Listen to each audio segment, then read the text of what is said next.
सामाजिक परिवार के सभी सदस्यों और यह वीडियो देखने वालों को नमस्कार। पश्चिम बंगाल से ढेर सारी खबरें आ रही हैं और अगर पहली नज़र में देखें तो पश्चिम बंगाल सरकार ने बहुत काबू कर लिया है, नियंत्रित कर लिया है, बहुत कम मामले हैं। और लेकिन जब उसमें थोड़ा गहरे जाते हैं, जब उन आंकड़ों को समझते हैं, जब उन तथ्यों को समझने की कोशिश करते हैं, खबरें देखने की कोशिश करते हैं, तो ये प्रश्न ज्यादा बड़ा हो जाता है कि क्या पश्चिम बंगाल की मुख्यमंत्री ममता बनर्जी ने चीन के राष्ट्रपति शी जिनपिंग वाला फॉर्मूला इस्तेमाल कर लिया है? क्या उसी तरह से चाइनीज वायरस से लड़ाई लड़ने की कोशिश हो रही है जैसे चीन में हुई? जैसे वुहान शहर में वायरस वहां से निकला, उसके बाद चीन में कहीं नहीं गया, या वहां भी जहां रहा तो वहां कितना नुकसान हुआ, कितने मरीज, कितनी जाने, कितने ठीक हुए, कैसे ठीक हुए, ये आज तक किसी को पता नहीं है। चीन से भी ढेर सारी ऐसी रिपोर्ट्स आई कि कैसे वहां अस्पताल में लोगों की लाइन लगी थी, या लोगों की कहें कि जब वो उनकी जान चली गई तो उनके मृत शरीर को निपटाया गया एक साथ। ये सब खबरें आई और कुछ ऐसे ही वीडियो सोशल मीडिया पर वो पश्चिम बंगाल सरकार के बारे में भी, उनके कामकाज के बारे में वो दिख रहे हैं। और ये खतरनाक है क्योंकि एक वीडियो जो सबसे ज्यादा परेशान करता है, चिंतित करने वाला है, वो दिखा कोलकाता का जो नोडल हॉस्पिटल है वहां से एक जो कोविड-19 वार्ड से किसी एक पेशेंट ने ही भेजी, सोमनाथ दास। और सोमनाथ दास ने भेजा कि ये 3 घंटे से ये लाश यहां पड़ी हुई है, जो संक्रमण की वजह से जो व्यक्ति मर गया, और उसको पुलिस ने नहीं हटाया या प्रशासन ने नहीं हटाया। और उसके बाद कोलकाता पुलिस ने उसी सोमनाथ दास पर मामला दर्ज कर लिया और अब फिर से सोमनाथ दास कह रहे हैं कि उनको धमकियां मिल रही हैं। वो रिकॉर्डेड बयान देकर उन्होंने बताया। और ये सब खबरें यहां राष्ट्रीय मीडिया में जगह नहीं पा रही हैं।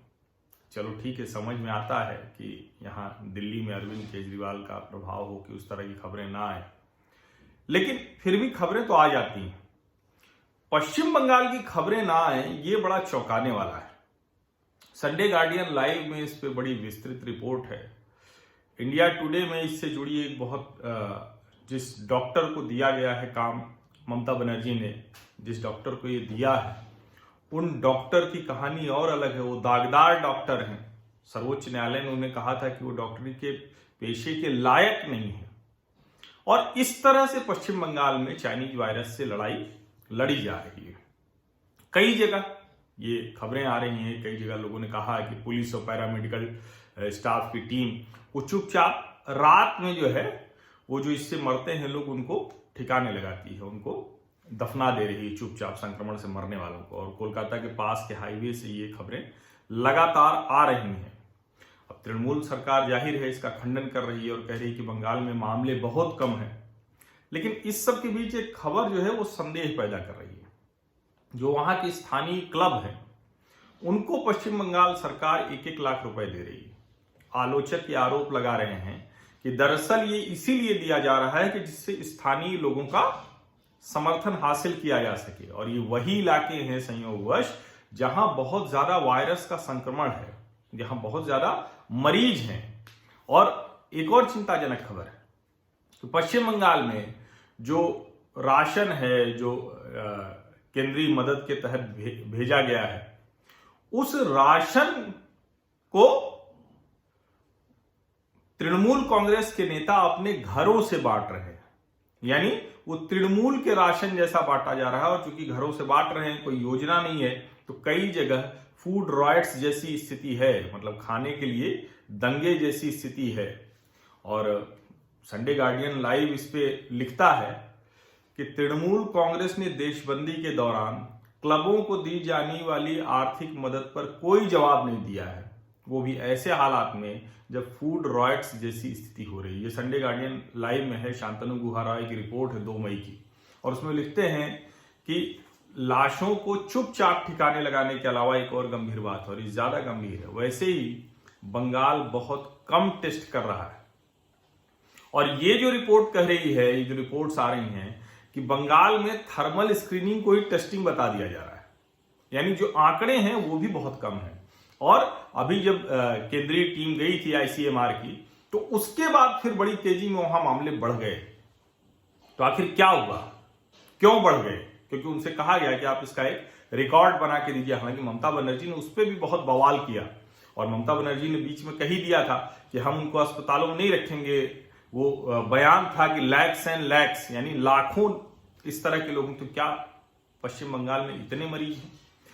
उड़ीसा, नॉर्थ ईस्ट, इन्होंने अपनी सीमाएं बंद कर दी हैं पश्चिम बंगाल से। क्यों बंद कर दी हैं? क्योंकि उनको संक्रमण का खतरा बहुत है, ये स्थिति हो गई है। लेकिन पश्चिम बंगाल सरकार, जो पहले से ही बहुत अपारदर्शी है, कोई भी चीज पता नहीं चलती है, वो ठीक वैसा ही है जैसे वुहान की भी कोई चीज हमको पता नहीं चलती, चीन की कोई चीज पता नहीं चलती। इसी तरह की स्थिति यहां है। और जब शुरुआत में एक मामला आया था 17 मार्च को कि लंदन से लौटे एक नौकरशाह का बेटा, वो 18 साल का, वो जब लौटा था तभी ये कहा गया था कि उसमें लक्षण है, लेकिन वो उसको इग्नोर किया गया। और जब पता चला तो ये भी पता चला कि उस दौरान तो बर्थडे पार्टी भी कराया, मॉल भी घूम आया, उसकी मां भी साथ में घूम के आई। केंद्र सरकार की टीम भी करेगी रिपोर्ट, अच्छे हालात नहीं। और ममता बनर्जी जाहिर है उसको घोर राजनीतिक मामला बता रही है, करेंगे नहीं सब ठीक है। इस पर जब ऐतराज किया गया तो सच्चाई ये है, ममता बनर्जी ने कहा कि सिर्फ कलकत्ता ही क्यों टीम भेजी गई। सच बात यह है कि केंद्र सरकार की तरफ से 20 शहरों में टीम भेजी गई थी। मुंबई, अहमदाबाद, दक्षिण पूर्वी दिल्ली, इंदौर, पुणे, जयपुर, ठाणे, सूरत, चेन्नई, हैदराबाद, भोपाल, जोधपुर, मध्य दिल्ली, आगरा, कोलकाता, कुर्नूल, वडोदरा, गुंटूर, कृष्णा और लखनऊ, इन सब जगहों पर गई थी। ये नहीं कहा जा सकता है किस जगह गई। केंद्रीय मंत्री बाबुल सुप्रियो ने भी कहा है कि हालात बहुत खतरनाक है, और उन्होंने एक चिट्ठी का हवाला दिया है जो ज्यादा खतरनाक है। मुर्शिदाबाद, जहां बहुत ज्यादा ऐसे मामले आ रहे हैं, उस मुर्शिदाबाद के मेडिकल कॉलेज के प्रशासन ने डॉक्टरों को सर्कुलर भेज दिया है कि कोई भी जो मौत होगी उसकी वजह कोविड-19 नहीं बताना है।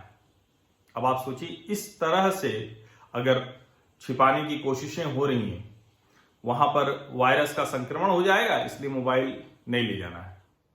अब वैसे तो ये बड़ा अच्छा लगता है, ठीक भी है, लेकिन मोबाइल न ले जाने देना, इसके पीछे जो असली वजह बताई जा रही है वो वही है जो एक पेशेंट ने वीडियो बना लिया था और जो सोशल मीडिया पर वायरल हो गया था।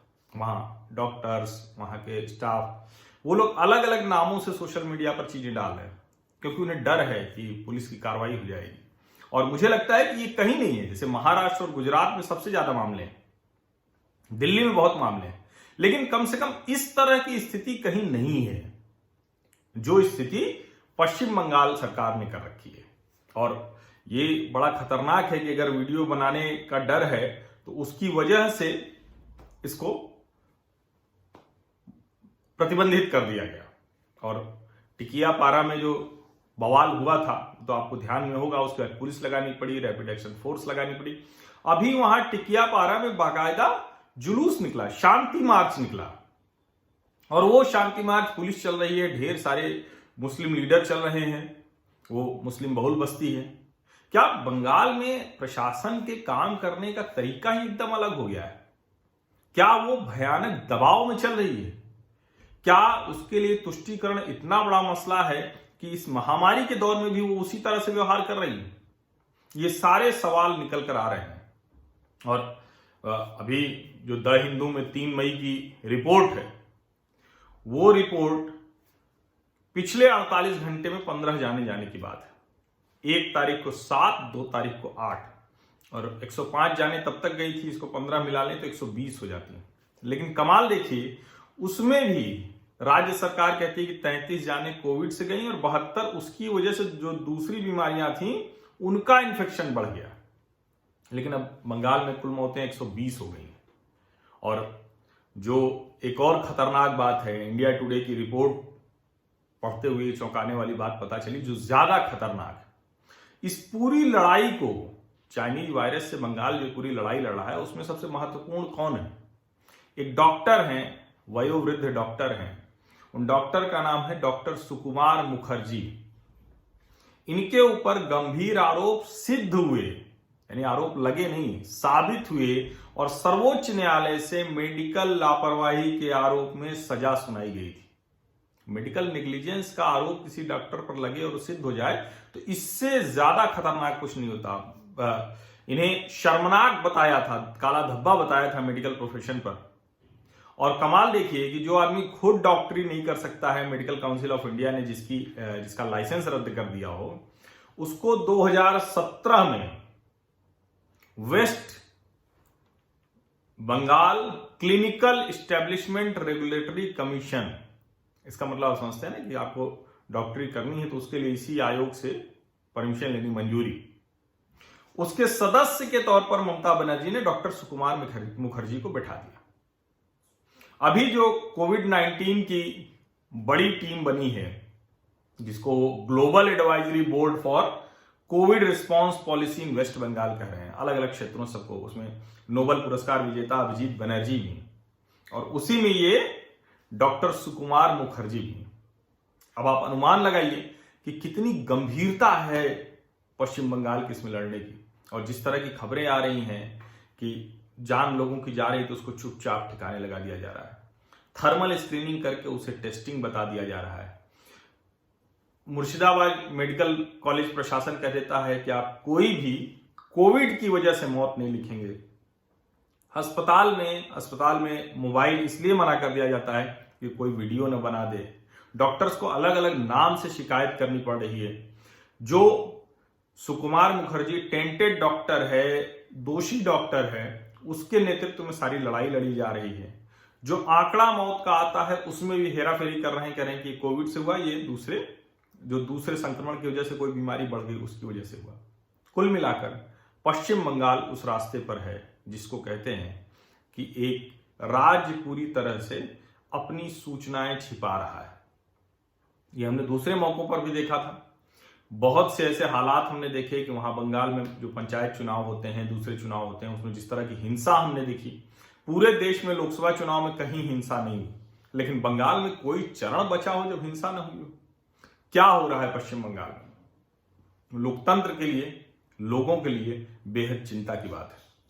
और मुझे लगता है कि क्योंकि इसमें भले राजनीतिक मसले की बात आ जाती है, लेकिन सभी राजनीतिक दलों को सोचना चाहिए कि क्या पहले वामपंथी पार्टियां और पश्चिम बंगाल में ममता बनर्जी वो इसी तरह की हिंसक राजनीति के बाद महामारी में भी आंकड़े छिपाने वाली जो चीन की शैली है उस तरह से काम करेंगे। ये लोकतंत्र के लिए कतई अच्छा नहीं, लोगों के लिए कतई अच्छा नहीं। बहुत बहुत शुक्रिया, धन्यवाद। और ये सारी रिपोर्ट्स मैंने जो अलग अलग रिपोर्ट्स आई हैं, India today, Hindu, Sunday guardian और कुछ जो सोशल मीडिया पर खबरें थी उसके आधार पर ये दी है।